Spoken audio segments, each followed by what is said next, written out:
ఇంతకుముందు మాట్లాడుకున్నాం. మహబూబ్ నగర్ వేదికగా తెలంగాణ రైతన్నలకు కూడా సీఎం రేవంత్ ఒక శుభవార్త చెప్పబోతా ఉన్నాడండి. ఇప్పటికే మనకు అర్థమవుతా ఉంది. ఇప్పటికే ఏదైతే మహబూబ్ నగర్లో సంక్రాంతి నుంచి రైతు భరోసా అమలుకు సంబంధించి కావచ్చు, ఇప్పటికే రైతు పండుగ జరిపిస్తూ ఉన్నారు మహబూబ్ నగర్లో. కాబట్టి సో రైతు పండుగలో భాగంగా 3 రోజుల పాటు జరుగుతూ ఉంది. ముగింపు సభకు సీఎం రేవంత్ హాజరవుతూ ఉన్నారు.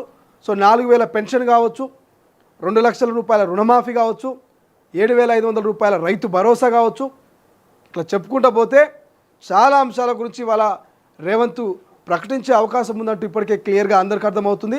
ప్రధానంగా రైతు భరోసా విషయంలో మాత్రం గతంలో అసెంబ్లీ ఎన్నికల్లో భాగంగా 2 లక్షల రుణమాఫీ అన్నారు, రైతు భరోసా అన్నారు.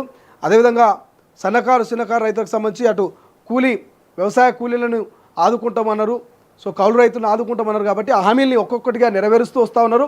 సో చాలామందికి బ్యాంకు ఇష్యూస్ వల్ల, టెక్నికల్ ప్రాబ్లమ్స్ వల్ల దాదాపు 4 లక్షల మంది రైతులకు రుణమాఫీ కాలేదు.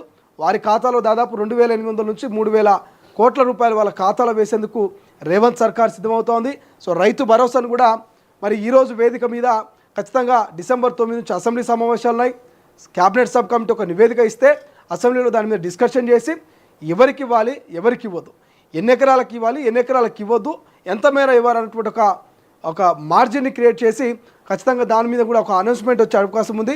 సో సంక్రాంతి లోపే రైతు భరోసా పైసలు, సో పంచాయతీ ఎన్నికలకు లోపే ఖచ్చితంగా రైతు భరోసా పైసలు వాళ్ళ ఖాతాలో పడే అవకాశం ఉందంటూ ఇప్పటికే అధికార యంత్రాంగం చెప్తా ఉంది. మరోవైపు బోనస్ పైసలు వారం లోపల, వడ్ల కొన్న వారం లోపల వాళ్ళ ఖాతాలో పడతా ఉన్నాయి. కాబట్టి ఇటు బోనస్ పైసలు, అటు రైతు భరోసా పైసలు, ఇంకోవైపు రుణమాఫీ పైసలు, ఇట్లా అన్ని రకాల పైసలన్నీ కూడా రైతుల ఖాతాలో పడేందుకు ఇక కాంగ్రెస్ సర్కార్ సర్వం సిద్ధం చేస్తున్నట్టుగా తెలుస్తుంది. దానికి సంబంధించినటువంటి అంశమే ఇక్కడ కనిపిస్తుంది.